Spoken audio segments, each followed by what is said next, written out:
আসসালামু আলাইকুম রহমতুল্লাহ। সম্মানিত সুদী, শুরু হচ্ছে ধারাবাহিক তাফসির সূরা আল মুমিনুনের 101 নং আয়াতে কারিমা থেকে। আউযু বিল্লাহি মিনাশ শাইতানির রাজিম। বিসমিল্লাহির রহমানির রহিম। ফাইদা নুফিখা ফিস সূরি ফালা আনসাবা বাইনাহুম ইয়াওমাইযিন ওয়ালা ইয়াতাসাআলুন। অতঃপর সিংহা যখন ফুঁক দেওয়া হবে, ওই দিন তাদের মধ্যে আত্মীয়তার কোনো বন্ধন অবশিষ্ট থাকবে না এবং একে অপরের খোঁজ খবর নেবে না। অর্থাৎ কিয়ামত হওয়ার জন্য যখন ইসরাফিল আলাইহিস সালাতু ওয়াস সালামকে আল্লাহ পাক রব্বুল আলামিন সিংহা ফুঁক দিতে বলবেন, তখন আত্মীয়তার বন্ধন থাকবে না। ইসরাফিলের সিংহাই ফুৎকারের মাধ্যমে দ্বিতীয় বারজাখের সমাপ্তি ঘটবে। অত্র আয়াতে কোনো ফুৎকারের কথা বলা হয়েছে, প্রথম না দ্বিতীয়? ইবনে মাসউদ রাদিয়াল্লাহু আনহু বলেন, দ্বিতীয় ফুৎকারের কথা বলা হয়েছে এবং এটাই যুক্তিসঙ্গত, কেননা পরবর্তী আয়াতে বিচার সম্পর্কে আলোচনা করা হয়েছে। বিচার শুরু হবে দ্বিতীয় সিংহার ফুৎকারের পর। সেদিন কেউ কারো খোঁজ খবর নিবে না, বরং আপনজনকে দেখলে তার থেকে পালাতে শুরু করবে। ইবনে আব্বাস রাদিয়াল্লাহু তাআলা আনহু বলেন, কিয়ামতের দিন অনেকগুলো দৃশ্য হবে। এখানে তার একটু দৃশ্যের কথা বলা হয়েছে। দিনটি হবে 50,000 বছরের সমান এবং দৃশ্য হবে 50টি। একটি ঘটনাস্থলে 1000 বছর সময় নেবে। 1000 বছর সময় নিয়ে এক একটা কাজ করবে। এরপরে আল্লাহ তাআলা বলেন, ফামান সাকুলাত মাওয়াজিনুহু ফাউলাইকা হুমুল মুফলিহুন। যাদের নেকির পাল্লা ভারী হবে তারাই প্রকৃতপক্ষে জয়যুক্ত হবে। ওমান খাফফাত মাওয়াজিনুহু ফাউলাইকা আল্লাযিনা খাসিরু আনফুসাহুম ফি জাহান্নামা খালিদুন। এবং যাদের নেকির পাল্লা হালকা হবে তারা ওই সকল লোক যারা নিজেদের ক্ষতি করেছে, তারা অনন্তকাল জাহান্নামে থাকবে। আল্লাহ তাআলা যখন হাসরের ময়দানে তার সিংহাসন নিয়ে বিচারের উদ্দেশ্যে অবতরণ করবেন, তখন তার সাথে ফেরেশতাদের পরিমাণ থাকবে হাসরের ময়দানে উপস্থিত মানুষের 7 গুণ। অর্থাৎ একজন মানুষের সাথে 7 জন ফেরেশতা ঘিরে দাঁড়াবে।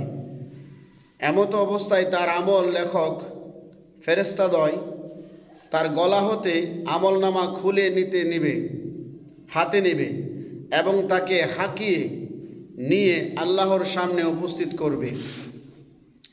তার আমলনামা পরীক্ষা করার পর তা ওজন করা হবে। ওজন করার পরে আকাশে উড়িয়ে দেয়া হবে। সকলের হিসাব নিকাশের সমাপ্তির পর যার আমলনামা তার হাতে এসে পড়বে, যাদের নেক আমলের পাল্লা ভারী হবে তাদের আমলনামা ডান হাতের সাথে সংযুক্ত হবে এবং এরা জয়যুক্ত হবে। যাদের নেকের পাল্লা হালকা হবে তাদের আমলনামা বাম হাতে সংযুক্ত হবে। তারা অনন্তকাল জাহান্নামে থাকবে। কোনো একদিন শাফাআতের মাধ্যমে তারা দুজক থেকে বের হবে যারা ঈমানদার। তালফাহু ওয়ুজুহাহুমুন নার ওয়াহুম ফিহা কালিহুন। আগুন তাদের চেহারা পুড়িয়ে দেবে, তথায় তারা অবস্থান করবে বিশ্রী অবস্থায়। আবু সাঈদ খুদরি রাদিয়াল্লাহু তাআলা আনহুর হাদিস হতে বর্ণিত, রাসূল সাল্লাল্লাহু আলাইহি সাল্লাম বলেন, উপরের উষ্টের চামড়া খুলে মাথার মাঝ বরাবর চলে যাবে এবং নিজের উষ্টের মানে ঠোঁটের চামড়া খুলে নাভি পর্যন্ত ঝুলে থাকবে। এ হবে তাদের বিশ্রী দৃশ্য। অর্থাৎ নিচের ঠোঁট টান দিয়ে নাভি ঢেকে যাবে আর উপরের ঠোঁটগুলো মাথা ঢেকে যাবে।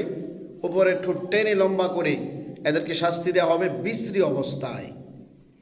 আলাম তাকুন আয়াতি তুতলা আলাইকুম ফাকুনতুম বিহা তুকাযযিবুন, তোমাদের উপর আমার আয়াতসমূহ কি পাঠ করে শোনানো হতো না? তোমরা তখন সেগুলি মিথ্যা মনে করেছিলে।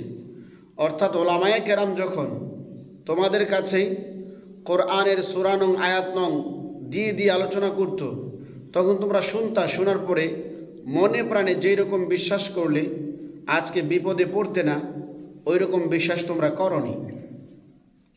কিয়ামতের দিবসে এই ধরনের আর্তনাদ।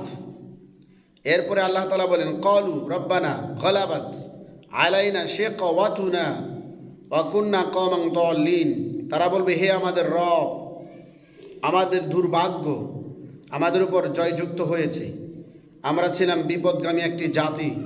তখন তারা সবাই পাপাচারের পাপীর পাপাচার স্বীকার করবে, কিন্তু এতে কোনো লাভ হবে না। কিয়ামতের দিবসে এই ধরনের আর্তনাদ করলে কোনো লাভ হবে না।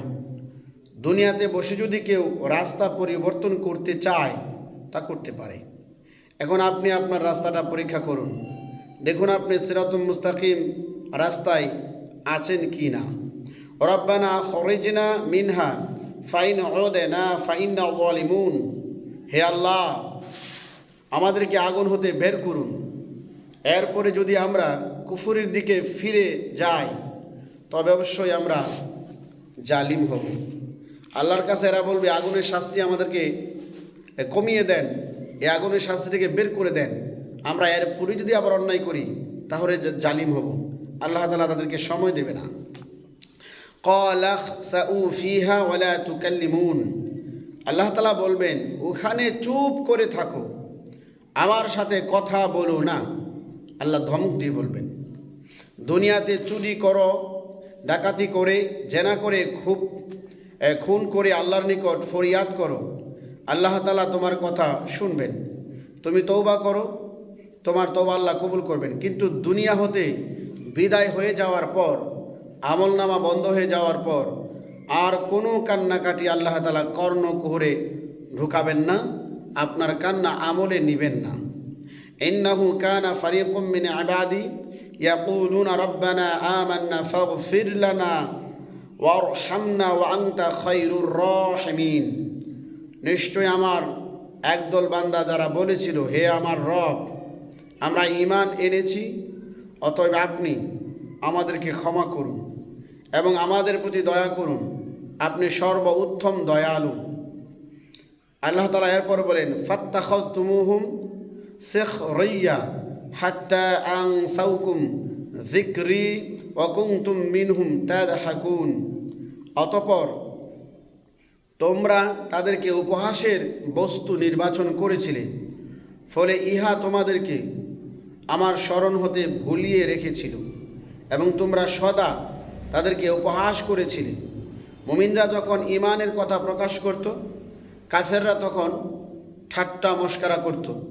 হ্যাঁ, তোমাদের কিয়ামতের ময়দানে মানুষকে আবার জিন্দা করবে, আবার হিসাব নেবে, এগুলো তো আগের দিনের উপকথা ছাড়া ক্বালা আসাতিরুল আউয়ালিন আর কিছু না। আল্লাহ তাআলা এগুলো স্মরণ করিয়ে করিয়ে তাদেরকে শাস্তি প্রদান করবেন। আল্লাহ পাক রব্বুল আলামিন আমাদের সকলকে এই আয়াতগুলোর শিক্ষা নিয়ে আমাদের বাস্তব জীবনে বাস্তবায়ন করার তৌফিক দান করুন।